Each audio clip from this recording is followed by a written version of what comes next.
ዘይት ተሸክመው ይሄዱ እየሰጡ አክብረዋል። ከዚህ በላይ ህሊናን የሚያረካ ነገር ከዚህ በላይ ደግሞ በእግዚአብሔርም ዘንድ ዋጋ የሚሰጠው ነገር አለ ብዬ አላስብም። ሁሉም ስለ ህዝብ ነው የምንታገለው ነው የሚሉት።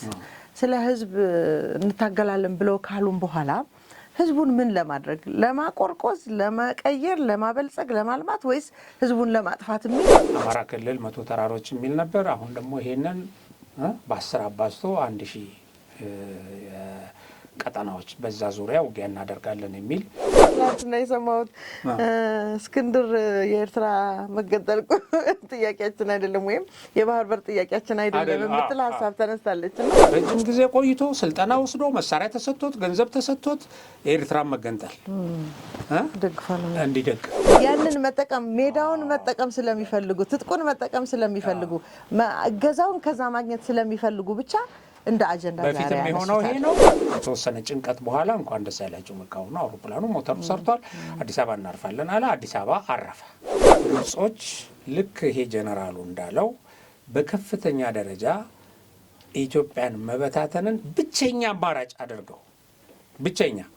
አማራጭ አድርገው ነው ወደሱ እንዲመጡ ሆነዋል። ግብጾች ኢትዮጵያዊ ስሜትን ማጥፋት ኢትዮጵያ ማለት እንደ ወንጀል እንዲቆጠር ማድረግ ይሄም በመሰረቱ በተወሰኑ የማህበረሰብ ክፍሎች ዘንድ ማድረግ ችለዋል።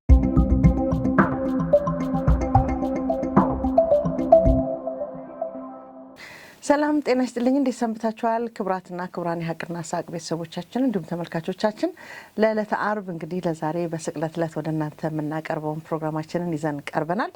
ለመላው የእምነቱ ተከታዮች እንኳን አደረሳችሁ። እንዲሁም በዕለተ እሁድ የትንሣኤ በዓልን ለዛም ያው ቀደም አድርገንም ቢሆን ለመላው የክርስትና እምነት ተከታዮች እንኳን ለትንሣኤ በዓል አደረሳችሁ ማለት እንወዳለን። ዛሬ ግን በዕለተ አርብ እንግዲህ የሳምንቱ አቤት ያልናቸውን ሀሳቦች ወደ እናንተ እናቀርባለን። እስከ ፕሮግራማችን ማብቂያ አብራችሁን እንድትቆዩ በአክብሮት ጋብዛለሁ። ከዛ ፊት ግን እንግዲህ የሳምንቱን አበይት ርዕሰ ጉዳዮች የሚተነትንልንን ገበየሁ ዋለልኝን የእንኳን አደረሳችሁ መልእክት እንዲያስተላልፍ ለሀቅና ሳቅ ቤተሰቦች ለመላው የእምነቱ ተከታዮች እንኳን አደረሳችሁ መልእክት እንድታስተላልፍ ባንተ ልጀምር። እንዴት ሰነበትክ? እንኳን አደረሰ። በጣም ሰላም ነኝ፣ እግዚአብሔር ይመስገን። አዎ እንግዲህ እንኳን ለስቅለት በዓል ቀጥሎም የሚመጣው የፋሲካ በዓል ያው ከዚህ በኋላ እኛ ስለማንገባ እንግዲህ ለፋሲካ በዓልም እንኳን አደረሳችሁ። እንግዲህ የሃይማኖታዊ አስተምህሮ ብዙ ነው። ለፍቅር ሲል ነው ጌታችን ኢየሱስ ክርስቶስ የተሰቀለው። በዚህ ዘመን ግን እኛ የእሱን ተምሳሌትነት የሃይማኖቱን አስተምህሮ በጣሰ መልኩ ያው ብዙ ነገሮች ብዙ ኃጢአቶች እንሰራለን። ፍቅር ጠፍቷል፣ መገዳደል በጣም ሰፍኗል እና በእኛም በኩል መቼም ያው በሃይማኖት እንትን ላደረግነው ነገር ይቅርታ የምንጠይቅበት ሌሎች ሁላችንም ደግሞ ከእስካሁኑ ተምረን ተጸጽተን ይህንን የኢየሱስን ተምሳሌነትነት የህይወታችን አካል አድርገን እንደው ቢያንስ የተወሰነውን ግማሹን እንኳን ሃይማኖታዊ ትእዛዛትን ግማሹን እንኳን ብናከብር ሀገራችን በጣም ሰላም ትሆናለች። ይሄንን እንድናደርግ እግዚአብሔር ያው ጽናቱን እምነቱን እንዲሰጠን እንዲያግዘን እና እኛም ደግሞ ከልብ ተነስተን ወደዚህ ነገር እንድንመጣ መልእክት ማስተላለፍ እፈልጋለሁ። በአጠቃላይ ያው በሀቅና ሳቅ ስም ለመላው የኢትዮጵያ ሕዝብ ለእምነቱ ተከታዮች ለተመልካቾቻችን እንኳን አደረሳችሁ እላለሁ። መልካም ግን አመሰግናለሁ። ዛሬ እንግዲህ አርብ ነው። ባለፉት 5-4 ከባለፈው ሳምንት ጀምሮ ያየናቸውን እዚህ ኢትዮጵያ ውስጥ ደግሞ በሰላምና በጸጥታው ጉዳይ ላይ ምን የተሻለ ነገር አለ ወይም ደግሞ የከፋ ነገር አለ የምንለው ነገር አለ ወይ? ብዙ ያው ከተለያዩ አካባቢዎች የሚደርሱን መረጃዎች አሉ። የመረጃው ፍሰት እንደውም በጣም እየበዛ ነው። በጣም ምናልባት እኛ ወደ ተመልካቾቻችን ስናቀርብ የተመረጡ ምንላቸውን በኢትዮጵያ ሰላምና ጸጥታ ጉዳይ ላይ ወደፊት ደግሞ የሚያስቀጥሉ ነገሮችን የየግል ድርሻችንን እንድንወጣ ከሚል ነው የተመረጡ ሀሳቦችን የምናቀርበውና ከተመረጡ ከምንላቸው አበይት ከምንላቸው ጉዳዮች እንጀምር እስቲ። አሁን እንዳልሽው በሳምንት ውስጥ ያ ብዙ ነገሮች ይከናወናሉ። ከፖዚቲቭ ነገሮች ተምሳሌት ከሚሆኑ ነገሮች ፍቅርን ከሚገልጹ ነገሮች ለመጀመር ማዕድ በማጋራት ረገድ በጣም ለብዙ አቅመ ደካማዎች በብዙ ሺህ ለሚቆጠሩ አሃዙን ያልተናገርኩት ያው በየቀኑ ስለሚጨምር ነው። ግን ከ200 ሺህ በላይ ለሆኑ ድጋፍ ለሚፈልጉ ሰዎች የማዕድ ማጋራት ተደርጓል በአዲስ አበባ ውስጥ በመስተዳድሩ። ይሄ ተምሳሌትነት፣ ይሄ ፍቅር በሃይማኖት አንጻር ስታየው ትልቅ ዋጋ የሚሰጠው ነው። ሌላው በሚሳደብበት፣ ሌላው በጦርነት በሚቀሰቅስበት፣ ሌላው እድገትን ልማትን በሚያንኳስስበት በሚራገምበት ኢቭን አንዳንድ ጊዜም ሃይማኖተኛ መሆናቸውን የሚናገሩ ሰዎች እርግማን፣ ስድብ፣ ጥላቻ በሚሰብኩበት ሀገር ውስጥ በዚህ ደረጃ ሰዎችን መመገብ በጣም ትልቅ እና ቅንነት ያለው ተግባር ነው። ይህን እንግዲህ ከሌላም ነገር ጋር ስታያይዙ ያው የተማሪዎች ምገባ አለ።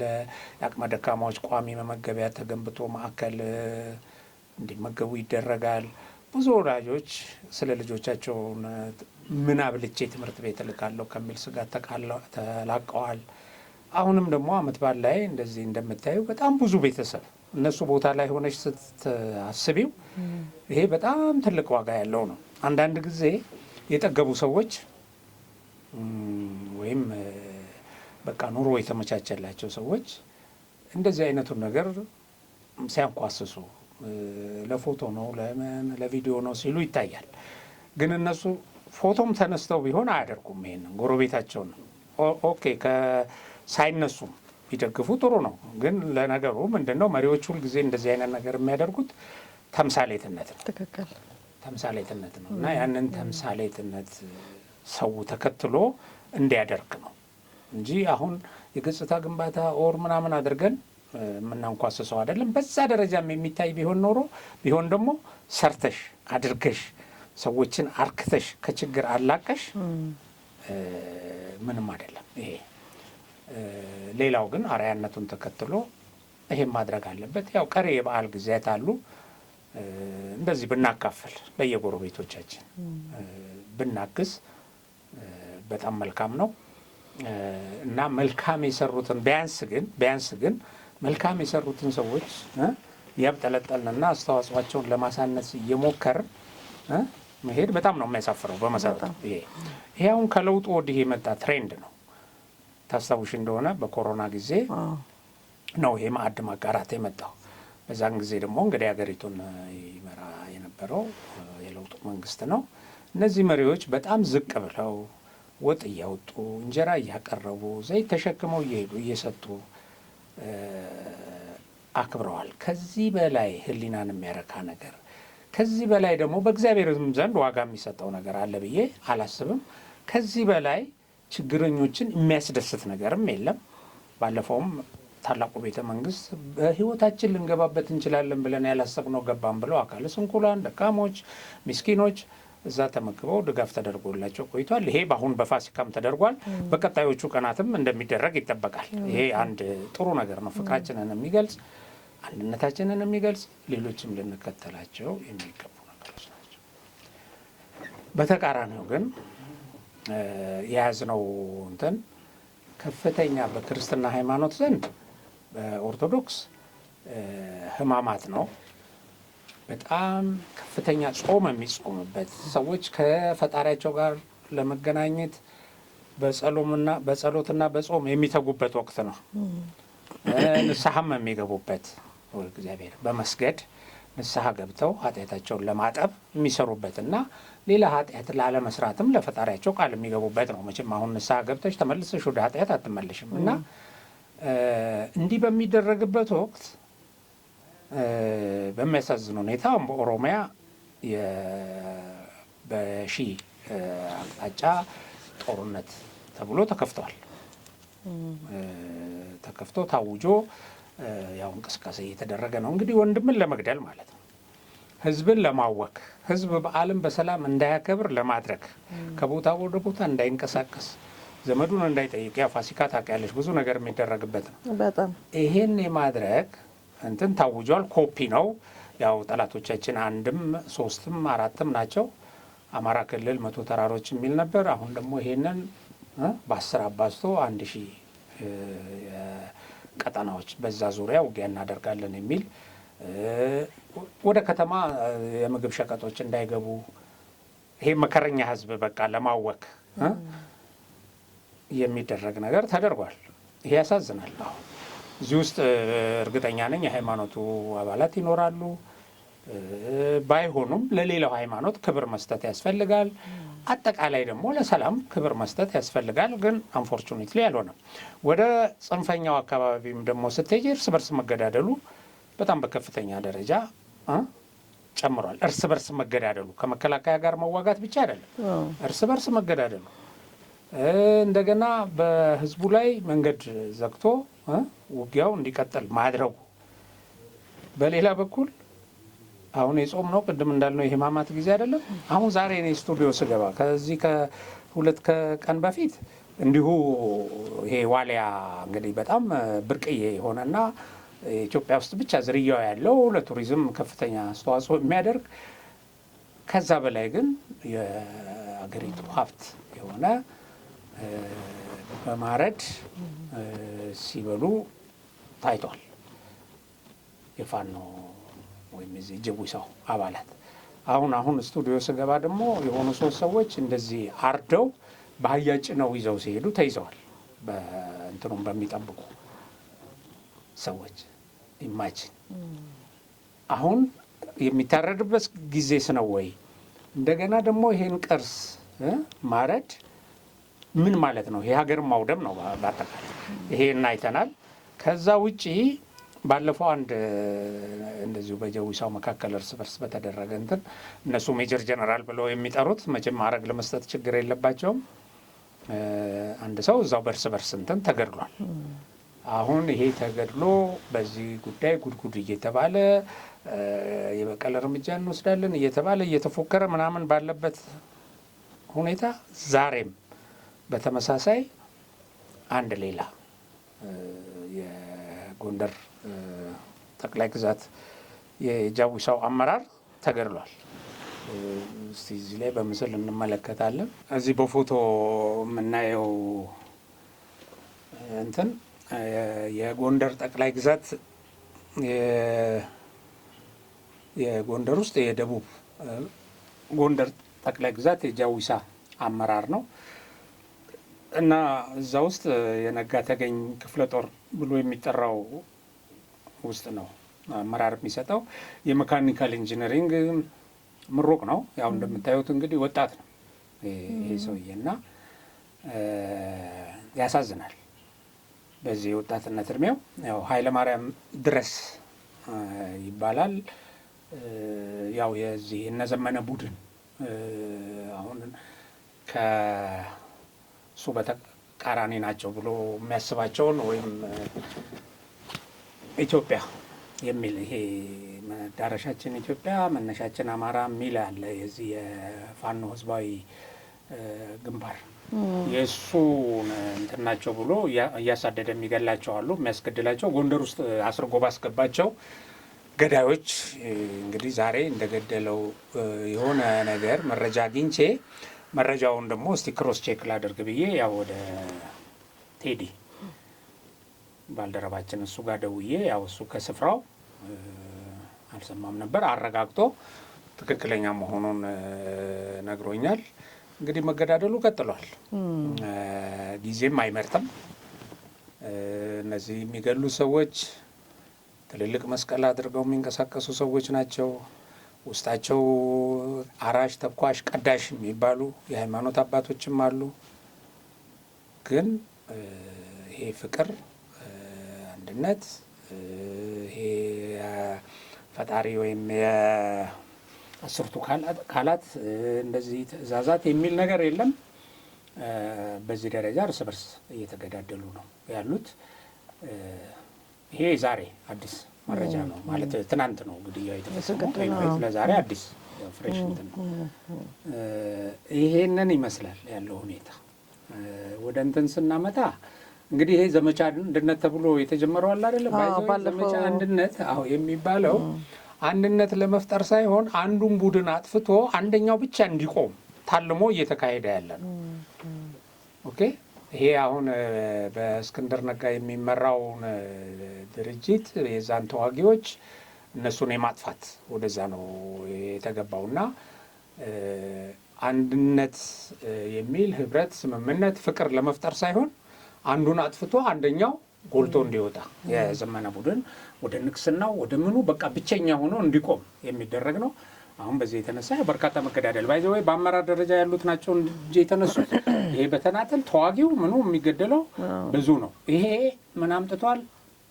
በከፍተኛ ደረጃ አሁን ይሄ ፋኖ ነው እንትን ወደ መንግስት እጁን እየሰጠ ነው። መሞት መሰንበት ብሎ ማለት እውነት ነው። በጣም እንደዚህ አይነት ነገር ይታያል። ምናልባት ታሪካዊ ዳራው ትንሽ መለስ ብለን ብናየው እኮ እንግዲህ እነ ፋኖን ማን እየመራቸው ብለን ካለን ፋኖ ስንል ያው እንግዲህ ህዝቡንም አገሪቱንም ክልሉንም ሰላም የነሱ አካላት የምንላቸውን ለመግለጽ ተፈልጎ ነው። እነዚህ ሰዎች እነማን እየመሯቸው ነው ካልን የቀድሞቹ ህወሓትና ሻዕቢያ ናቸው የሚለውን ሁላችንም የተግባባንበት የሚታወቅ እውነታ ነው።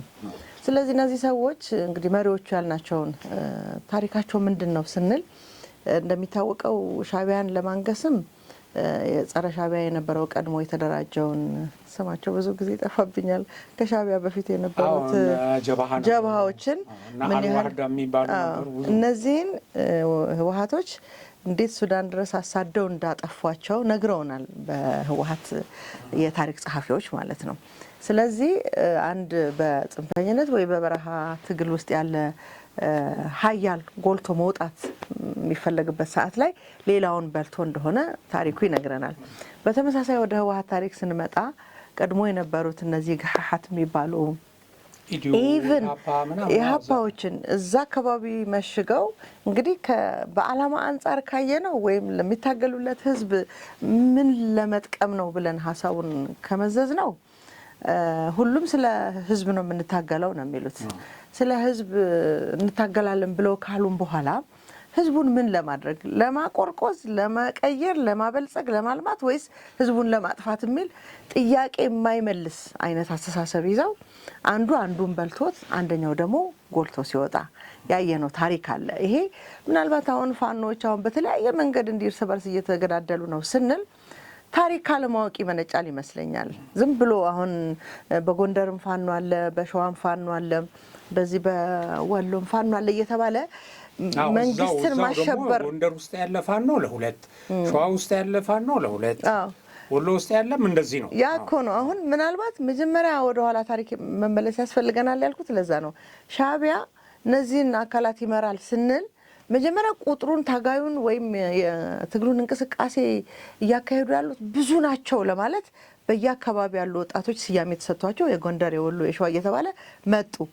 ነገር ግን የእውነት ህዝቡን ነጻ ለማውጣት ሳይሆን ራሳቸውን እንኳን ነጻ የማያወጡበት ደረጃ ላይ ደርሰው እየተገዳደሉ ይገኛሉና ምናልባት አሁን እጃቸውን እየሰጡ ነው፣ ወደ ሰላም እየመጡ ነው የምንላቸው ይህን ታሪክ ማወቅ ይጠበቅባቸዋል። የመጨረሻው አማራጫቸው በራሳቸው መሪዎችና አመራሮች መጥፋት እንደሆነ የሚጠብቃቸው ማወቅና መንገር ያስፈልጋል ብዬ እሱን ማለት ስለፈለግኩ ነው፣ ስላስታወስከኝ ነው። አንቺ ያመጣሻት ነገር ምን አስታወሰኝ መሰለሽ? አንቺ ከምትዩ በተቃራኒ ማለት ነው። አንቺ ከምትዩ በተቃራኒ አንቺ እልቂት ነው የሚያመጣው፣ አንዱ አንዱን የሚበላበት ነው የሚፈጥረው ነው ያልሽው። ትናንትና ኤምኤስ ላይ ምን አየው? ፋሲል ላይ እኔ ያለም ሲተነትን ማለት ነው ይሄ መገዳደሉን በቃ ያጋጥማል በትግል ውስጥ እና ቀጥሎ እንደማለት አለ አይደለ? አሁን አንቺ ያልሽውን ቲፒኤልኤፍ ለምሳሌ ኢህአፓን አጥፍቶ ኢዲዩን አጥፍቶ እንደዚህ ነው የመጣው ምንም አይደለም። ኦኬ በትግል ውስጥ ያጋጥማል። የነ ቪየትናምን ትግል ማን ነው የነ ኩባን ነጻ ፊደል ካስትሮ እነዚህን ብናይ በታሪክ ውስጥ መገዳደል እንዲህ አይነት ቻሌንጅ አለ። ሶ በዚህ ተስፋ ቆርጣችሁ ወደ ኋላ እንዳትሉ አሁንም እየገደላችሁ ምክንያቱ አሳማኝ ነው። ሌላው አንዱን መግደሉ ገባሽ? እሱ ያቀረበበት መንገድ ማለት ነው። ግን እንደ ምሳሌ እንየው ካል ይኸውልሽ እንደ ምሳሌ እንየው ካል ለዚህ ጃዊሳ ውስጥ ለሚካሄድ ግድያ ጥሩ ምሳሌ አብነት ሊሆን የሚችለው ኢህአፓ ነው። በተማሪዎች ንቅናቄ ውስጥ ኢህአፓና መኢሶን በከፍተኛ ደረጃ ተበላልተዋል። ኢህአፓ ሶሻሊዝምን ርዕዮት እከተላለሁ፣ መኢሶንም የሶሻሊዝምን ርዕዮት ዓለም እከተላለሁ ብሎ በተወሰኑ የመስመር ልዩነቶች ተነስተው ግን ማይሽር ጠላትነት መሀላቸው ሆኖ አሰቃቂ ግድያና ጭፍጨፋ ተፈጽሞ በሁለቱም ወገን በጣም በርካታ ወጣቶች ሞቱ። አንዴ እንደገና በደርግ ላይ የቀይ ሽብር የነጭ ሽብር አወጀ። በግድያ በሽጉጥ እንትን አደርጋለሁ ነፃ አወጣለሁ ብሎ ከዛ ግዙፍ ኃይል ጋር በጣም በተሳሳተ ካልኩሌሽን ግዙፍ ኃይል መሆኑ ብቻ አይደለም፣ በቃ የሚቃጣበትን ጥቃት ያለ ርህራሄ የሚመክት ኃይል ነው። አሁን ከዚህ ኃይል ጋር ያን ወጣት አሰልፈው ከአንድ ቤተሰብ ውስጥ ወንድም ወንድሙን፣ እህት ወንድሟን፣ ልጅ አባቱን የገደለበት ታሪክ ተመዝግቧል። በዛ ጊዜ ይሄ እንደ ጽናት ተቆጥሮ እንደ ጽናት ገባሽ? ይሄ እንደ ድርጅታዊ ዲሲፕሊን ከድርጅት በላይ ምንም የለም እንደሚል እየተቆጠረ ይፎከርበት ነበር። አሁንም እዚህ ጀዊሳው አካባቢ አባቷን ገደለች ተብላ አንድ ልጅ እንደ አድቬንቸር ሲወራ ነበር። ኦኬ ያሳደጋትን ምን ያላትን አባቷን በኢትዮጵያዊ ባህል አባት ለልጅ ምን ማለት እንደሆነ ይማጭ። አሁን አንዱ እሱ ነው። ሌላው ግን ትልቁ መጠፋፋት ደግሞ ራሱ በኢህአፓ ውስጥ የተከሰተው ኢህአፓ ደግሞ እርስ በርሱ ተበላለ። ብዙ ኢህአፓዎች ግድያን ሸሽተው ከሀገር ጠፉ። ወደ ደርግ ሄደው እጃቸውን ሰጡ። የመሳሰለው አድርገው እየተጠቋቆመ ብዙ ኢህአፓዎች አሁን በብርሃነ መስቀል በሚባልና በዶክተር ደበሳይ በእነዚህ መካከል በተፈጠረ ልዩነት ኬዙ ደግሞ ሁልጊዜ የልዩነት ትልቅ ነገር ሆኖ እርስ በርስ የሚያፋጀው የኤርትራ ጥያቄ ነው። የኤርትራን ጥያቄ መቀበል ያለ መቀበል። በነገሮች ላይ ኢህአፓ ውስጥ የታወቁ ነዘሩ ክሽን የሚባሉ ከጀብሃ ከመጣው ከኤርትራ እዚህ ሰው ሲገሉ ገዳይ ሲያደራጁ ስልጠና ሲሰጡ የነበሩ ሰዎች ነበሩ። ኦኬ አሁን የነዚህ አንደኛው የኢህአፓ ክንፍ እኮ ከኤርትራ ረጅም ጊዜ ቆይቶ ስልጠና ወስዶ መሳሪያ ተሰጥቶት ገንዘብ ተሰጥቶት የኤርትራን መገንጠል እንዲደግፍ ተቀርጾ የመጣ ነው። አሁን እነዚህ ሰዎች እርስ በርስ የማይሽር እልቂት በመሀላቸው ከተፈጸመ በኋላ በመጨረሻም የአንደኛው ኃይል ይሄ የግድያውን በከፍተኛ ደረጃ ያደራጅና አሁን በብዙ እንትን እንደ ጀብደኛ ይቆጠር የነበረው ዶክተር ደበሳይ ከፎቅ ተከስክሶ ነው እንግዲህ የሞተው። መጨረሻቸውም ሳያምር ማለት ነው። አሁን ኢህአፓ የሚባል ያን ሁሉ ወጣት አስጨርሶ ኢህአፓ የሚባል አሁን የሆኑ ሰዎች የተነስተው ስሙን ይዘው ምናምን እንትን ብለዋል። ያ ግን ከስሞ ተረት ሆኖ ቀርቷል። ኦኬ ያለ ምንም እንትን ይሄን ነው አሁን ይሄ ጃዊሳው መማር ካለበት ከኢህአፓ ታሪክ የሚማረው ባልተመጣጠነ ኃይል ጋር ለመዋጋት መዘጋጀት። ኦኬ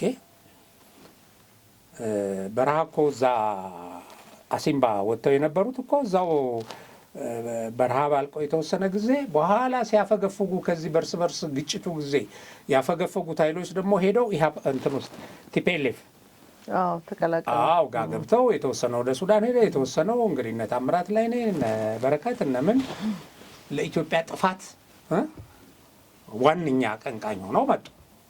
ኦኬ ያ በፊት ተልኮ የወሰዱለትን ኤርትራን የማስገንጠል በቲፒኤልኤፍ በኩል አደረጉት። ይሄንን ኦኬ ኢቭን አላማውም ኢትዮጵያን በማጥፋት የተደመደመ የመጨረሻ ለታሪክ መጥፎ ጠባሳ ጥሎ ያለፈ ማለት ነው።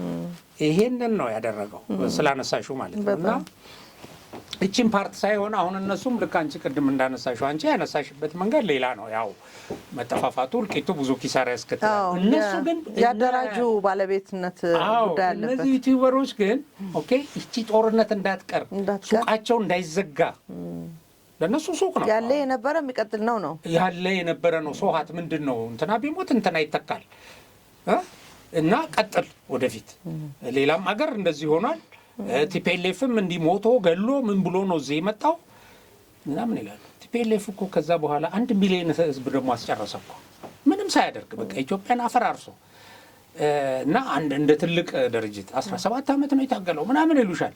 አሁን በፊት በ24 ሰዓት አዲስ አበባ እንገባለን እሱ እኮ ቀረ። አሁን አይዟችሁ 17 ዓመት ነው እነሱ 17 ዓመት እያታገሉ አሁን በዚህ በዘመናዊ ጦርነት አውድ ውስጥ 17 ዓመት ሰው ተዋግቶ ወደዛ እንደሚያመራ የሚያመለክተው አንድ ትናንትና የሰማሁት እስክንድር የኤርትራ መገንጠል ጥያቄያችን አይደለም ወይም የባህር በር ጥያቄያችን አይደለም የምትል ሀሳብ ተነስታለች። እና ይሄ ቅድም ያልነው ኢህአፓ የጠፋበት አንዱ እንግዲህ በብዙ የትግል ታሪክ ውስጥ ያለፉ ኢትዮጵያውያንን ሁሉንም እናደንቃለን ለኢትዮጵያ ሕዝብ ነጻነት ወይ እድገት ወይ ብልጽግና አስበው ከነበረ በዛ መሀል ውስጥ ግን የራሳቸውን ተልእኮ ይዘው የመጡ ደግሞ ለነበረው ትግል ለነበረው እንቅስቃሴ መፍረስ መጥፋት ምክንያት የሆኑ ሰዎች መኖራቸውን ደግሞ እናምናለን።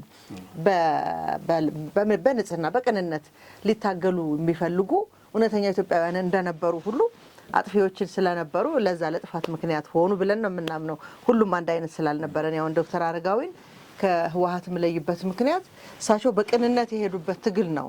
ሌሎቹ በሴራ እንደ ተቋቋሙት አይደለም። የእሳቸው ዝም ብዬ ብዙ ነገራቸውን በተለያየ መንገድ ጠይቃቸዋለሁና አንድ ወቅትም እዚህ ላይ አምጥቼ እንደጠየቅኳቸው እንደሰጡኝ መልስ በግልጽነት የተናገሩት ነገር እንግዲህ ኤርትራን መገንጠል ምልህ አንዳንድ ጊዜ መሪ ለመሆን ስትፈልግ የምታስበው ነገር የምትሄድበት ርቀት አልሄዱም። ዶክተር እንኳን አይ በቃ በተማምነን በፍቅር በሰላም ከኤርትራ ጋር ወደቡን እንጠቀማለን የሚል ስምምነት ነው የነበረን ብለዋል። እንግዲህ ጦር እየተማዘዙ ያሉ ጦረኞች መልሰው ወደ ፍቅር ይመጣሉ የሚል ነገር ስለሚከብደኝ ለማመን እሱን ነገር በግልጽ አውርተውታልና አሁን ምን ለማለት ፈልጌ ነው ቅንነት ይዘው የታገሉ ነበሩ። በኢትዮጵያዊነት መንፈስ መስዋዕትነት የተከፈሉ አሁን ኢህአፓ እንደ ኢህአፓ ድርጅታዊ ዲሲፕሊን የነበረው እንደ ኢህአፓ ለዓላማ ጽናት የማይሰበር የዓላማ ጽኑ የሆነ የትምህርት ደረጃቸው ራሱ በእውቀት እና የለም እስካሁን ድረስ እስካሁን በድርጅታዊ ዲሲፕሊን ይሄ በሚያደርጉት ነገር የዓላማ ጽናት ነገር ግን እያንዳንዱ የኢህአፓ አባል ኤርትራን ለማስገንጠል ነው የተዋጋው የሚል አይደል። ቢሃይንድ ያለው ግን የሚገፋው ትክክል ይሄ ነበር። አይ ወደዛ ልመጣ ፈልጌ ነው። አሁን የእስክንድርንም ልናመጣው ፈልጌ ነው። እንግዲህ እንዲህ አይነት አደረጃጀቶች በበጎነት በቅንነት የሚያስቡና በሴራ የሚደረጃጁ መሆናቸው አሁንም ፋኖ ውስጥ እየሰማን ያለ ነው። ታሪክ መደገም ስለጀመረው ነው። አሁን ባለው ትውልድ ላይ የቀይ ባህር ጉዳይ የኛ ጥያቄ አይደለም ብሎ ሲል እስክንድር እንግዲህ ኢትዮጵያውያን ሆነው ኢትዮጵያ የባህር በር ያስፈልጋትም ብለው ኢትዮጵያን አሁን ላለችበት ደረጃ ለማድረስ የታገሉት ያልናቸው በባንዳ ምን መስላቸው ያው እኛም ባንዳ ይሉናል። በርግጥ ግን እኛ ግን ሙሉ በሙሉ የማንነታቸውን ቅርጻ ሲዘናል። አሁን ጥሩ ነው። ለዚህም ስለበቃን እነማን ናቸው ምንድናቸው የሚለውን በግልጽ ማስቀመጥ ጀምረናል። እንዲህ አይነት ጠላቶች ናቸው ብለን ትላንት የፈረጅናቸው ባንዳዎች ናቸው ያልናቸውን የሚከተሉ ደግሞ ከራሳቸው ከፋኖዎች እየወጡ ነው። ኢትዮጵያ የባህር በር አያስፈልጋትም የሚል ጥያቄ በዚህ አሁን ባሉበት የበረሃ ሽምቅ ውጊያ የሚጠየቅም የሚነሳም ጉዳይ አይደለም። ግን ምሽጋቸው ኢትዮጵያ የምትባል ሀገር አታስፈልገንም ነው በቃ። ምሽጋቸው ግን ኤርትራ ስለሆነ ያንን መጠቀም ሜዳውን መጠቀም ስለሚፈልጉ ትጥቁን መጠቀም ስለሚፈልጉ እገዛውን ከዛ ማግኘት ስለሚፈልጉ ብቻ እንደ አጀንዳ ዛሬ በፊትም የሆነው ይሄ ነው። አሁንም ይሄ ነው። ቴንክ ዩ ወደዛ ልንመጣ ፈልጌ ነው። ሻዕቢያም እንትን ሲያደርግሽ ይሄንን አራምድልኝ ነው የበፊቶቹ ኤርትራን መገንጠል በፕሮግራማቸው ውስጥ እንዲያስቀምጡ ለዚህም መስዋዕት እንዲሆኑ ያው እንደምታውቂውና ደጋግመን እንዳልነው ብዙ የትግራይ ወጣቶች ሄደው እዛ መስዋዕት ሆኗል። በጣም ለኤርትራ መገንጠል ብዙ ተጋሩ ተሰውተዋል። አሁን ወደ ሁለተኛው እንትን ልምጣልሽና አሁን ጥሩ መንደርደሪያ ስላመጣሽ ማለት ነው። እንግዲህ እነዚህ ሰዎች በሙሉ አሁን ኢትዮጵያ ውስጥ ያሉ ጠላቶች ጭንብላቸው ሙሉ በሙሉ ተገፎ ጸረ ኢትዮጵያ መሆናቸው አሁን ምንም ተስፋ ሁሉ እንዳታረጊ ማለት ነው። ወደፊት እነዚህ ሰዎች እንዳያረጉ ሌሎች እንጂ እኛማ እንዳናደርግባቸው አናደርግም ነበር እና እንዳያረጉ ልክ ነው። ሌላው ሰው ኢትዮጵያዊ ይሆናሉ፣ ስለ ኢትዮጵያ አጀንዳ ነው የሚያነሱት እንዳይል ማለት ነው። ቀጥታ ቆመው ኢትዮጵያን የሚያጠፋ ነገር አጀንዳ ነው የሚያራምዱት። ኢትዮጵያን ከሚያጠፉ ሰዎች ጎን ነው የሚሰለፉት። ኢትዮጵያን የሚያጠፉ ሰዎችንም አሁን እዚህ መመኪያ ጋሻ በፎቶግራፍ ዋልታ ያደርጓቸዋል። ይሄ ሱዳናዊ ሰላይ ነው አይደለ? ባለፈው ሳምንት ይሄ ጄኔራል ሱዳናዊ ነው። እሱም ፕሮፋይል ያደረገው ስታሊን ነው። የዛራ ሚዲያ ምናምን እሱ ነው። ስታሊን ከዚህ በፊትም ያው እንደሚታወቀው ኢትዮጵያ ስትፈራረስ በዓይኔ በማየቴ በጣም ደስተኛ ነኝ ብሎ ፈርሳለች ብሎ በደመደመበት ሰዓት አሁን የኔ ትውልድ ቁጭ ብሎ በቃ በዓይኑ ስላየ በጣም እድለኛ ነኝ ሁሉ ያለ ሰው ነው። አሁን ይሄም ፕሮፋይል ያደረገው እንግዲህ ስታሊን ማንን ነው የሚወክለው? ግልጽ ነው። ስታሊን የቲፒኤልኤፍን እንትን ነው የሚያራምደው። እሱ በዚህ በጎልማሳነት እድሜው የሽማግሌዎቹን አስተሳሰብ የእሱ አባቶች ያደረጉትን ኢትዮጵያን በመታተን ሴራ ሲያራምድ የነበረና በጣም ቀንደኛ የሆነ ሰው ፕሮፋይሉ አድርጎ አውጥቷል። ይሄ ሰውዬ በካንሰር ህመም አሁን በቅርቡ ነው አሜሪካ ውስጥ የሞተው። የሱዳን ጀነራል ነው፣ እስከ ጀነራልነት ማዕረግ ደርሷል። ሲሰራ የነበረው ግን ለአረቦችም በተለይ ደግሞ ለግብጽ የሱዳን ኢቭን ስልጠናውንም ትምህርቱንም የወሰደው ግብጽ ነው። ይሄን ተልእኮ ይዞ ሲንቀሳቀስ ኢትዮጵያን ሲሰልል የነበረ ቲፒኤልኤፍንና ሻዕቢያን ሲመራ የነበረ ብዙ ነገሮቹ ላይ ኑዛዜው ላይ ሲገልጽ በጣም የሚገርምሽ እንደዚህ ያልኳቸው እንዲህ አድርጎ አልኳቸው ይሄን ያደረግኩት እኔ ነኝ ይላል። ለምሳሌ የሁለቱን ጥምረት የቲፒኤልኤፍንና የሻዕቢያን በጥምረት ከተዋጉ በኋላ ቲፒኤልኤፍም የትግራይ ሪፐብሊክ የሚል ዓላማ ነበረው። ኦኬ ኖ ኤርትራ ነጻ ይውጣ። ቲፒኤልኤፍ ግን ኢትዮጵያ ውስጥ ገብቶ ለኤርትራ መቆም ከመንግስት አርቅቆ ያጽድቅ ብለን አስበናል።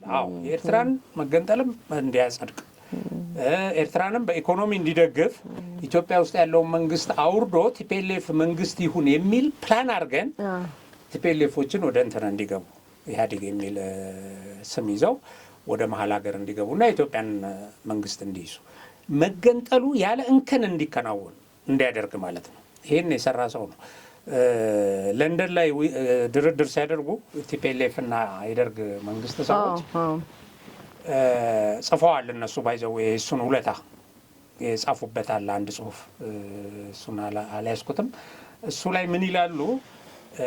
ልክ ለንደን ላይ የአዲስ አበባ ሰራዊቱ እየፈረሰ እዛ ድርድር ሲደረግ የኢትዮጵያ ሰራዊት እየፈረሰ እየተማረከ ስለመጣ አዲስ አበባ ያለ ችግር ስለምንገባ በቃ ድርድሩን አቋርጡና ወደዚህ ኑ ምናምን ብለን ለለንደን ስልክ መታን ይላሉ። እና ለንደን ይሄን እንደሰሙ እንደመለስ በቃ አሸንፈናል ምናምን አሉ። እነ ሄርማን ኮንም እነዚያ የአዲስ አበባ ተደራዳሪዎች ኢትዮጵያ እዛ ሆቴላቸው ውስጥ እንዲቀሩ አደረጉና በቃ እነዚያ አዲስ አበባ እንዲገቡ ይለፍ ሰጧቸው። እና ያን ጊዜ መጀመሪያ መጥቶ እንኳን ደስ ያላችሁ ያለው ይሄ ሚሽኑን ሲመራ የነበረው ይሄ ጀነራል እንኳን ደስ ያላችሁ ብሎ ደስታውን ገልጾ አብሯቸው ቺርስ ብሎ ከዛ እንዴት ወደ አዲስ አበባ እንሄድ ሲሉ ጊዜ ሳይሰጥ ማለት ነው እንግዲህ አሁን በምን አውሮፕላን ነው የሚሄደው? ማን ነው የሚወስዳቸው? አዲስ አበባስ ምን ያህል ሰላም ነው? ቀጥታ በራሱ አብሯቸው ተሳፍሮ ካርቱም ይዟቸው ነበር። ካርቱም ግን በራሱ አውሮፕላን በሲሲና አዲስ አበባ ይዟቸው ገባ። እንደውም የአውሮፕላኑ አንድ ሞተር የቴክኒክ ችግር አጋጥሞት ነበር። ነዳጅ ማስተላለፍ አቁሞ ተጨንቀው ምን ብለው እዛ ጋር እንግዲህ ብዙ ወደ 8 የሚደርሱ የኢትዮጵያ ጠላቶች ያው እስከ መጨረሻ ያሸልቡ ነበር፣ ግን አልሆነም። ያው መጡ፣ አሳረፉት አውሮፕላኑ። በኋላ ሞተሩ መስራት ጀመረ። እንኳን ደስ ያላችሁ አለን ይላሉ። እሱ ከተወሰነ ጭንቀት በኋላ እንኳን ደስ ያላችሁ መቃወም ነው፣ አውሮፕላኑ ሞተሩ ሰርቷል፣ አዲስ አበባ እናርፋለን አለ። አዲስ አበባ አረፈ። ይሄ ሰውዬ ይዟቸው ይሄንን ያደረገ ሰው ነው። ምን ይላል እሱ? ግብጾች ይላል መንግስት እንዲቆም አይደለም የሚፈልጉት የግብጾች ፍላጎት ይላል። በጣም የአሁኑ ትውልድ ሊረዳው የሚገባው ነው ይሄ። ግብጾች መንግስት እንዲቆም አይደለም ኢትዮጵያ ውስጥ የሚፈልጉት፣ ኢትዮጵያ እንድትበታተን ነው የሚፈልጉት። ስርዓተ መንግስት እንዳይኖር ነው የሚፈልጉት ግብጾች። እኛ ግን ሱዳኖች እና እኔ ለእነሱም አድቫይዝ አደረገ የነበረው ግድ የለም መንግስት ይቆም፣ ግን ቲፒኤልኤፍ አሁን ይሄ ኋላ ላይ በሙሉ የፈጠረው መከፋፈል ምናምን የእሱ አመራር ውጤት እንደሆነ ይናገራል። የሚገርምሽ ነገር እንዲህ አድርጉ፣ ይሄ ብሔር ብሔረሰብ መንግስት፣ ይሄን ህገ መንግስት፣ ይሄንን አድርጉ፣ እጃቸውን ይዞ አቅጣጫ ይመራቸው ነበር። እንግዲህ እነመለስ ለመገንጠል ለማስገንጠል ያላቸው ጽናት እንዳለ ሆኖ በጣም በከፍተኛ ደረጃ ይህን ሲሰራ የነበረ ቀንደኛ የኢትዮጵያ ጠላት ነው። ብዙ ቦታ ኢትዮጵያኖች የሚማሩበት ሩስኪ ሁሉ ሄዶ አብሯቸው ገብቶ እንትን ብሏል። ኢትዮጵያ ውስጥ ብዙ ዓመት ተቀምጧል። እንደዚህ አድርጎ ሰልሎ በመጨረሻ ይሄ መንግስት አብይ አህመድ አንተ ለግብጽ ነው የምትሰልለው ብሎኛል አለ። ያ ሁሉ ሲሆን ያው ኢትዮጵያን ሲሰልል ቲፒኤልኤፍ አብሮት ነው የሚሰራው። ምንም እንትን እሱማ መልእክተኛ ነው። አዎ የደርግ መንግስት ግን ሳያውቀው ያው ብዙ ነገር ሲያደርግ ወዳጅ ሆኖ አዲስ አበባ ውስጥ ብዙ የእሱ ተላላኪዎች ነበሩ፣ ኢትዮጵያውያንም ሱዳናውያንም። እሱ በስነ ስርዓት አዲስ አበባ ውስጥ ያስቀመጣቸው በኋላ ለመጣው ውጤት ምክንያት የሆኑ የሚያደንቃቸው ሰዎች ማለት ነው። እና ደርግ አላወቀውም ይመስለኛል። ይሄ ሰውዬ በዚህ ደረጃ ኢትዮጵያን አስገንጥሎ በጣም ስኬታማ ነገር እንደተሰራ አቅርብ ያለው ተነጋግረናል ይላል። ግን ግብጾች ሳቲስፋይድ አይደሉም ይላል በዚህ ጉዳይ። ለምን መጥቶ መንግስት ቆመ ቲፒኤልኤፍ? ያን አልነበረም እነሱ ይፈልጉ የነበረው። በቃ ይሄ እንደ ሌሎች የፈራረሱ ሀገሮች ኢትዮጵያ እንድትፈራርስ ነው። ቶሎ ከሻዕቢያ ጋር መጣላታቸው ጠቀመን ልበል? እሱንም ይናገራል። ይኸውልሽ ለምሳሌ ይላል ሻዕቢያና ወያኔ እንደሚዋጉ እናቅ ነበር፣ እኔ አቅ ነበር አለ። ኦኬ የሆነ ጊዜ እንደሚዋጉ አቅ ነበር። ይሄ ውጊያ ግብጾች ወደሚፈልጉት ወደ ማፈራረስ ያመራል የሚልም ተስፋ ነበረን ይላል። እና ይቀጥል ብለን ለእነሱ አልነገርናቸውም፣ ግን እንደሚዋጉ ትንታኔ ያለኝ አለ። በዚህ ደረጃ ያለ ሰው ነው። እና ያው ስታሊን ማለት እሱ ነው እንግዲህ። አሁን ይሄ ልጅ የዚህን ጀነራል ፕሮፋይል አደረገ ማለት አይገርመኝም። ለምን ሌሎችም ናቸው ባይዘው እሱ ብቻ መጀመሪያውኑ ብዙዎች ናቸው። እሺ መጀመሪያውም እነ ስታሊን አባቶቻቸው የእነሱ ተላላኪዎች ናቸው የሱዳኖቹ። እና ዋናው ቤዛቸው እንደውም በዚህ በትጥቅ ትግል ወቅትም እኮ ሱዳኖች የሰጧቸው አገር አለ፣ ኦልሞስት አገር የሚባል እዛ ካምፕ አለ፣ እዛ ወታደር ማሰልጠኛ አለ። ብዙ ጸረ ህወሓት የሆነ እንቅስቃሴ ላይ የነበሩ ታጋዮች በዛ ቦታ ላይ አደጋ የሆነባቸው፣ በዛ ማለፍ የማይችሉ፣ እዛ መኖር የማይችሉ፣ እዛ ከኖሩ ያው እርምጃ የሚወሰድባቸው እነ ዶክተር አረጋዊ ከትጥቅ ትግል አምልጠው ወደ ውጭ ሀገር ሲሄዱ እነዚህ ሀገር ላይ የነበራቸው ቆይታ ቶሎ ውጣን የተባሉት። ምክንያቱም እዛ ያሉት ሱዳናውያን በሙሉ የሀብት መነሻ ምክንያታቸው ቲፒኤልኤፎች ናቸው። ማርና ቅቤ ሳይቀር ነው የሚላክላቸው ወደዚህ እነሱ ካምፕ ወዳደረጉት የሱዳን ገዳሪፍ ይመስለኛል። ብዙ አካባቢው ራስቸዋለሁና የሚያስደንቅ የሀብት ምንጭ ነበሩ ለሱዳናውያን ቲፒኤልኤፎች። እዚህ ከትግራይ ቦርደር ላይ ላሉት ለነሱ ለማምለጥም ሱዳን ወስደው ነው ቤት ይሰሩላቸዋል፣ መኪና ይገዙላቸዋል። በአጠቃላይ በዚህ በጸጥታና ደህንነት ዙሪያ የነበሩ ሱዳናውያን ኦልሞስት እንደ ለቲፒኤልኤፎች እንደ ሁለተኛ ሀገራቸውና እንደውም አሉኝ እንደዚህ የዛችን አካባቢ እንትን ሲነግሩኝ ዶክተር አረጋዊ እንደውም ኦልሞስት እንትኑን የሚቆጣጠሩት ቲፒኤልኤፎች ነበሩ። የእነዚህን የባለስልጣናትን እንቅስቃሴ የአካባቢውን ልክ እንደ ባለቤት እንደ አገሩ እንደሆነና ትልቅ ስራ ነው የሰሩት። እነሱ ያንን አካባቢ ሰጥተው እኛን ለማፈራረስ ነበር ያሰቡት። ግን ያቺ ያልናት ጉዳይ መሰለችን ትንሽ እስከዛሬም ለመቆየት ምክንያት የሆነችን ቶሎ ከሻዕቢያ ጋር የተፈጠረው ጸብ። ኢትዮጵያ አልፈራረሰችም እንጂ ኢትዮጵያ መቼም ከታሪካዊ ከፍታዋ ወርዳለች፣ ተቆርሳለች። በጣም በከፍተኛ ደረጃ የባህር በሯን አጣለች። ይሄ ትልቅ የታሪክ ስብራት ነው በጊዜው። አሁን ልንጠግነው ብዙ ጥረት እያደረግን ያለ ነው እና አሁን ደግሞ የነዛ ገንጣይና አስገንጣይ የነዛ ጸረ ኢትዮጵያ ልጆችና የግብፅ አሽከሮች አሁን ደግሞ እኛ ቀይ ባህር ስንል እሱ እንዳይሳካ እኛ ቀይ ባህርን አንፈልግም ምናምን። አሁን እሱ ቢፈልግም ባይፈልግም ለቀይ ባህር የኢትዮጵያ መሆን አስተዋጽኦ ሊያደርግ የሚችል አይደለም። የተወሰነ ጊዜ ላይ አሁን እዛ በረሃ የሚቀር ሰው ነው ይሄ በሙሉ መጥቶ እጁን ሰጥቶ እንትን ካላለ በስተቀር አማራጭ የለውም። ምክንያቱም የትጥቅ ትግልም ከዛ ነው ማን ነው የትጥቅ መሳሪያም የሚቀበለው ከሻዕቢያ ነው። እየጠየቀ የነበረው የላከውን ታጋይ እንደዛ ነው አይደለ?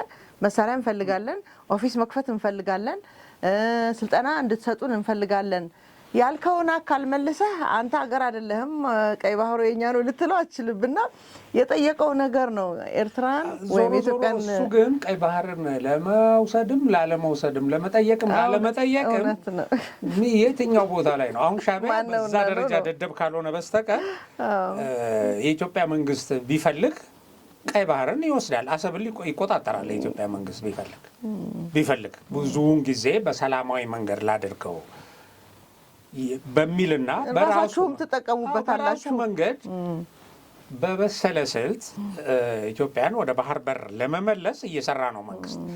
ይሄንን እስክንድር ሊያቆም ዘመነ ካሴ ሊያቆም ምናምን አይችልም። በምንም አይነት ምንም ናቸው እነዚህ ለዚህ ጉዳይ እንጂ እንደ መፈልፈላቸው በየቦታው ከማንም ጋር ከሰይጣንም ጋር እንሰራለን እንደማለታቸው እዚህ እነ መሳይ እነ ምናምን ይሄ ጠቅላላ ባንዳ እንደሚጮኸው ቢሆን ኖሮ እኮ ኢትዮጵያ ይሄን ፈራርሳለች። ግን በዚህ ጊዜ ግን ባይዘው በዚህ ጊዜ እንደው እንትናችንንም ለመሰብሰብ ለማጠቃለል በዚህ ጊዜ ግብጾች ልክ ይሄ ጀነራሉ እንዳለው በከፍተኛ ደረጃ ኢትዮጵያን መበታተንን ብቸኛ አማራጭ አድርገው ነው ወደሱ እንዲመጡ ሆነዋል። ምክንያቱም የህዳሴ ግድብን ማቆም አይችሉም። አሁን በቃ አልቋል። የህዳሴ ግድብን ማለት በዲፕሎማሲ በምን ምናምን ብሎ ግንባታውን አቋርጠን ወደ እንደዚህ ማምጣት ወደ ግብጽ ፍላጎት ማምጣት የሚለው አብቅቶለታል። ይሄ ሁለተኛው የህዳሴ ግድቡን ለመምታት ቢሞክሩ አንደኛ ይሄን የህዳሴ ግድብ አሁን ካለበት የግንባታ ደረጃ አንጻር መጥቶ ማፍረስ አይቻልም። የመጀመሪያው ኦኬ መጥቶ ይፍረስ ብንልም ደግሞ የመጀመሪያው ሱዳንን አጥፍቶ ግብጽን ያጠፋል። ከባድ ነገር ነው የሚመጣው። አሁን እነዚህ ሁሉ ስላሉ አሁን ግብጾች ምንድነው ይሄን አካባቢ አተራምሰው አካባቢው መቆጣጠር ነው የሚፈልጉት በባንዳ አተራምሰው። ስለዚህ ይሄ ሁሉ ባንዳ የተፈለፈለው ሁሉ ተነስቶ ከማንም ጋር ከሰይጣንም ጋር እሰራለሁ የሚልሽ ይሄን ተልእኮ ይዞ ኢትዮጵያ አትበሉ ኢትዮጵያ አይደለም እኛ መነሻችንም መድረሻችንም ብሎ በብሔሩ ላይ የሚጠመጠመው ኢትዮጵያን ማፍረስ ነው። ይሄ እነሱ የሰጡት አጀንዳ ነው። አጀንዳው ከግብጽ ወደ ሻዕቢያ፣ ከሻዕቢያ ወደ ቲፒኤልኤፍ፣ ከቲፒኤልኤፍ ወደ ፋኖ ወደ ሸኔ ምናምን መጥቶ እንዲህ አይነት እንትን መዋቅር ሰርተው ወደዚህ ይፈሳል እንጂ ይሄ ነው። ስለዚህ አሁን በሙሉ የምትሰሚው ነገር የምትሰሚው መፈክር የምትሰሚው እንትን ሁሉ የግብጾች መፈክር ነው። ግብጾች ኢትዮጵያዊ ስሜትን ማጥፋት ኢትዮጵያ ማለት እንደ ወንጀል እንዲቆጠር ማድረግ ይሄን በመሰረቱ በተወሰኑ የማህበረሰብ ክፍሎች ዘንድ ማድረግ ችለዋል። ኦኬ ግን ሁልጊዜ ባለፈው እንዳልነው ጥቂት እንቁራሪቶች ሲጮሁ በጣም ወንዙ ሁሉ በእንቁራሪት የተሞላ ስለሚመስለን ነው እንጂ ጥቂቶች ናቸው። ትክክል ነው። አብዛኛው ህዝብ ኢትዮጵያን ለማዳን ይሰራል።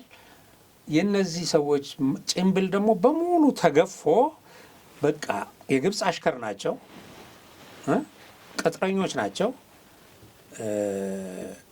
ግማሾቹ ከግብፅም ገንዘብ እየተከፈላቸው እንደገና በዩቲዩብም እየሸቀጡ ይሄ ጦርነት እንዳይቆም ሰውም ሲሞት አይዞ ሙት ምንም አይደለም በቃ የሞት ከቀጠል እያሉት የአማራን ወጣት እያስገደሉ የኦሮሞን ወጣት የትግራይን ወጣት እያስገደሉ የመቀጠል አይነት እንትን አለ ለማትርፍ።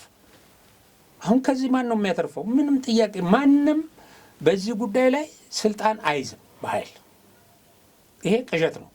ስልጣን ቢይዝ ደግሞ እነዚህ የሚረዱት ጠላቶች ይዞ እንዲቀመጥ ተረጋግቶ አይፈልጉም። ሶስተኛ እነዚህ በሙሉ አሁን ኢትዮጵያዊነትን አንፈልግም አብረን በጋራ እንሰራለን የሚሉ የሚበላሉ ናቸው። ምንም ጥያቄ የለው። አሁን የሸኔ ፍላጎት አለ ኦሮሚያ ውስጥ ምን ሊያደርግ እንደሚፈልግ ኦኬ። ከዛ እኮ በስም በዘር እየቆጠረ ነው የሚያስወጣው። ከዚህ ማንን አሁን ፋኖ ሆኖ የሚታገለው ወክለዋለሁ የሚለውን ብሔረሰብ እና ሌላውን ማለት ነው። እንደዚህ አይነት ነገር ያኛውም ቢመጣ ይሄኛው ተገዝቶ ቁጭ አይልም። እኛ ካልቀዛናት ኢትዮጵያ እኛ ገዢ ነን፣ እኛ እንዲህ ነው ታሪካችን የነገስታት ምናምን የሚለው ኃይልም መጥቶ እዚህ ሊያስተዳድር አይችልም። ቢሆን ነው የምልሽ ቅዠቱ እንደው የሆነ እንትን ቢሆን ግን ቅዠት ነው። አንዱ እሱ ነው። ሁለተኛ እነዚህ ጠላቶቻችን እነሱም እንዲያውቁት የኢትዮጵያ ሕዝብ እንዲያውቀው በተለይ መጪው ትውልድ እንዲያውቀው የምፈልገው ነገር በሚፈልጉት መጠን ተሳስረው በጋራ ተደጋግፈው ሚሽን ተወጥተው ወደ አሸናፊነት ሊመጡ አይችሉም። የሚችሉበት ሁኔታ የለም። አንደኛ አይደጋግፉም። አሁን ትስስሩ አንደኛ በዚህ በጸጥታ ኃይሉና በመከላከያ ኃይሉ እንደፈለጉ የገንዘብ ዝውውር እንዳያደርጉ፣ እንደፈለጉ ጥይት ተተኳሽ እንዲቀባበሉ፣ መሳሪያ እንዲያገኙ አይፈቅደላቸውም። አሁን ብዙ ጊዜ ተሰሚ እንደሆነ ሚዲያ ላይ እዚህ ጋር ተያዘ፣ እዚህ ጋር ተያዘ፣ እዚህ ጋር ተያዘ። አሁን ከነጭራሹም ዝውውሩ የለም። ከፍተኛ የጥይት እጥረት አጋጠመን እያሉ ሲያለቅሱ ይሰማሉ ሚዲያ ላይ። ኦኬ ሻዕቢያ ቢልክላቸው ይሄ ቀጥታ ተጓጉዞ እነሱ ጋር የሚደርስበት እድል በጣም ጠባብ ነው። ይሄን ማድረግ ተችሏል። በጣም የነቃ በቴክኖሎጂ የተደራጀ የጸጥታ ኃይል አለ። ይሄ የምንተማመንበት እና እያንዳንዷ እንቅስቃሴ በእይታ ስር ነች። እያንዳንዷ እንቅስቃሴ ይሄ ኤርትራ እንዳለ አናሎግ ይሄ ኋላ ቀር ቴክኖሎጂ ያላት አይደለችም። ኢትዮጵያ በብዙ ነገር መጥቃለች። ሁለተኛ ንቁ ሰራዊት አላት። ንቁ የጸጥታ ኃይል አላት። ህዝቡ ደግሞ አይፈልግም ይሄን ኃይል እነዚህን ኃይሎች ህዝቡ አይፈልጋቸውም። እንደው ለፕሮፓጋንዳ ለምናምን አይደለም። በፍጹም ከላዩ ላይ እንዲወርዱለት ይፈልጋል እና ጥቆማ ይሰጣል። በየቦታው የሚገራርሙ ትልልቅ እንትኖች ይሄ ገንዘብ ዝውውሮች፣ የተተኳሽ እንትኖች፣ መሳሪያ እየተያዘ ነው። በሚገርም ምናልባት ማሰሪያዋ ላይ እንዳትረሳት አንድ ነገር እንድጨምርልኝ ፈልጌ ነው። መግቢያ ላይ ጀምረ ነው ነበርና አብዛኛው እንግዲህ በተለያየ አካባቢ ያለ ወደደም ጠላም ጽንፈኛው በሆነ ሳምንት 4 ኪሎ ገባለሁ በሚል እሳቤ እንቅስቃሴ የጀመሩ ሰዎችን እንደው እስቲ ከተሳካላቸው ብሎ ሲደግፍ የነበረ የህብረተሰብ ክፍል አለ ብለን እንኳን ብናስብ አሁን ባለው አካሄድ ግን ቅድም ያልነው ትግሉ በቀላሉ አይቋጭም የሚለው ደግሞ የረጅም ጊዜ እንደሆነ ወደሱ ወሰዱ ስለሚሄድም ስላለ በዚህ ሁኔታ የትላንት ታሪክን እየገለጹ ማየት ያስፈልጋል። በረጅም ዓመት የጦርነት ታሪክ የመጡ ሰዎች ምን አደረጉ? ምን ጠቀሙት ለህዝቡ? ዛሬስ ድረስ አሁንም እንደዛ ቢሉ ምንድነው ያስከተሉበት ነገር እያለ ህዝቡ እንዲገነዘበው የሚያስፈልግ ይሄ የትግል ስልት ቀይረናል አይነት የሚመስል ትግል በረጅም ጊዜ ነው የሚሳካው ምናምን የሚለው እሳቤ ጉንጭ ማልፊያና እድሜ ምንድነው የሚባለው ካልሆነ በስተቀር በዚህ አሁን ባለው ቅድም ያልከው የቴክኖሎጂ ምጥቀት ማህበረሰቡ ራሱ በየለት ኑሮው የተወጠረ ማህበረሰብ ነው። ወጣቱም ትላንት ወጣቶች ዘምተው ምን እንደደረሰባቸው ያየ ትውልድ ነው። በቀላሉ በቴክኖሎጂ ያንን ታሪክ እያየ ያለበት ሁኔታ ስላለ የትም እንደማይደርስ ከዚህ በላይ መገለጫ ነገር የለውም እና እሷ እንድትቋጭልኝ ፈልጌ ነው።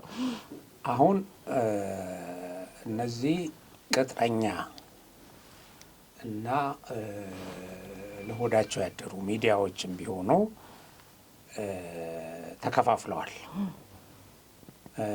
ሙሉ በሙሉ ከዛ ስራ የማይወጡት ግን ሱቅ ስለሆነ ነው፣ ገቢ ስለሆነ ስራ ነው። አዎ ስራ ስለሆነ ነው እንጂ አሁን በፋኖ ተስፋ ቆርጠዋል እነዚህ ኃይሎች። ምንም ጥያቄ በደንብ እየሰማናቸው ተስፋ ቆርጠው ግን አሁን ቅድም እንዳልኩሽ ምን አይነት ስልት ተከተሉ?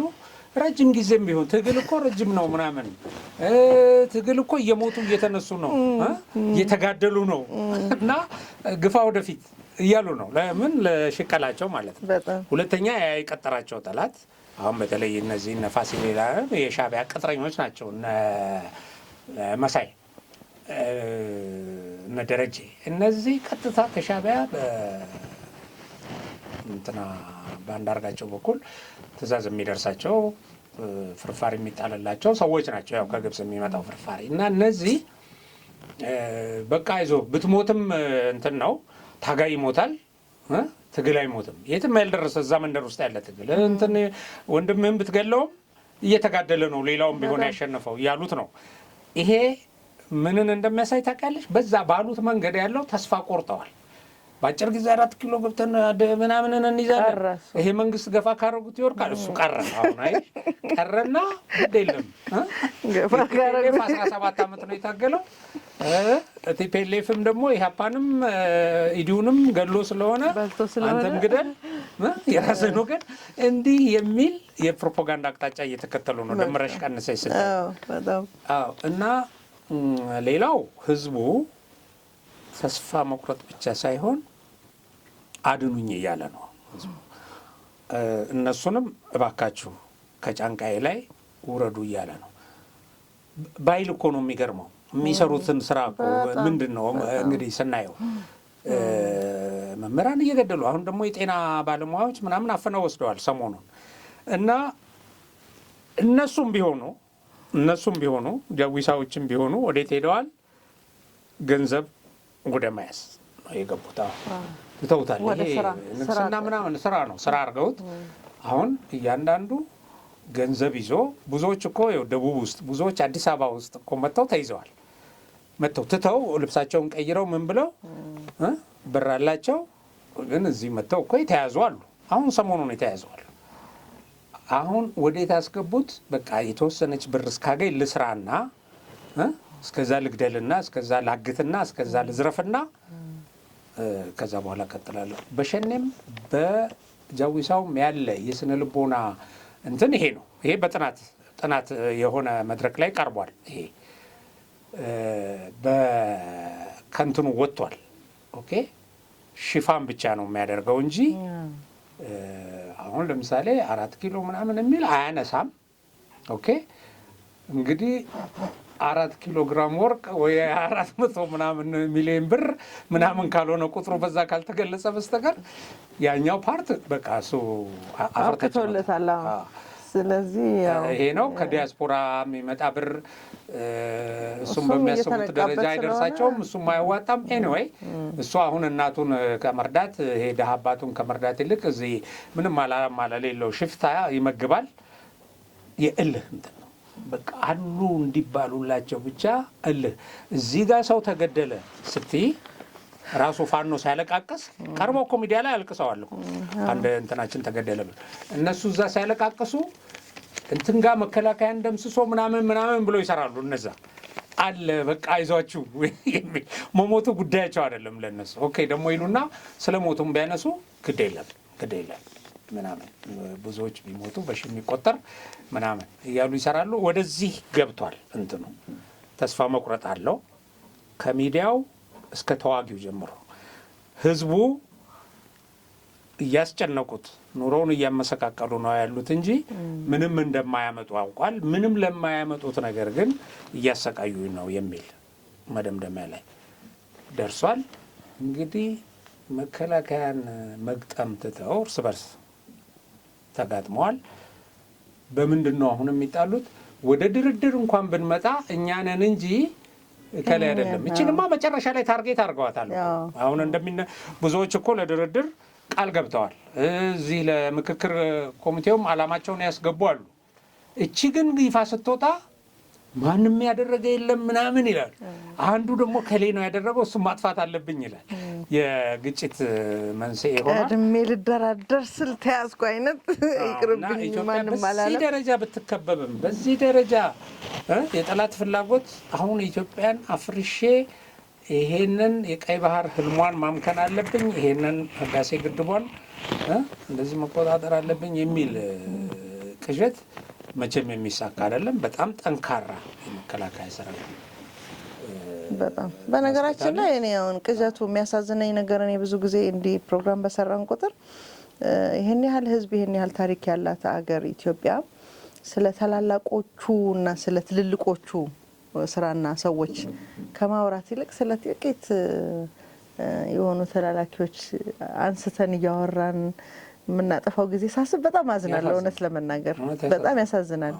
ምክንያቱም አንዳርጋቸው ጽጌ እንትናን ከኤርትራ መንግስት ጋር አገናኘ፣ ከዛ እነሱ ሚዲያ ከፈቱ ማለት በቃ አገር ስለሆነብን ነው እንጂ እያወራን ያለ ነው። መልሰን ወደ ሆነ ዘመን ተመልሰን ይህን ፕሮግራም ብናየው እንዴት ነው ስለነዚህ ስናወራ የነበር ነው ምንል ይመስለኛል። ግን ለማንኛውም እኛ መከላከያችን እስካለ ድረስ አገር ይቀጥላል። ወራዳውን እኮ እንትን ለማለት ወርደሽ መቼም እሱ ነው በቃ የሚያሳዝነው።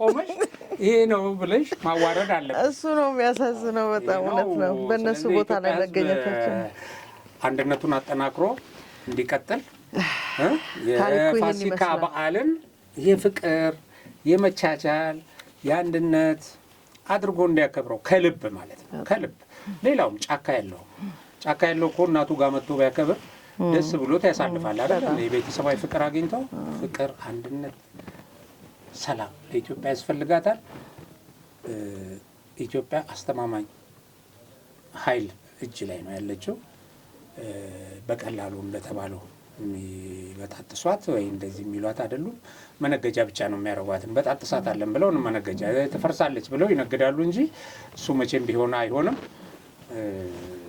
እናሸንፋለን። እናመሰግናለን። እንግዲህ ለመላው የክርስትና እምነት ተከታዮች ዛሬ በዕለተ አርብ የስቅለት መታሰቢያ ፕሮግራማችን ይህን ይመስል ነበር። እንግዲህ መልካም የስቅለት መታሰቢያ በዓል ይሁንላችሁ። እንዲሁም ፋሲካ ዕለተ እሁድን እናከብራለን። ለመላው የክርስትና እምነት ተከታዮች በአገር ውስጥም በውጭም ያላችሁ ኢትዮጵያውያን በሙሉ እንኳን አደረሳችሁ። መልካም በዓል ይሁንላችሁ። እናመሰግናለን።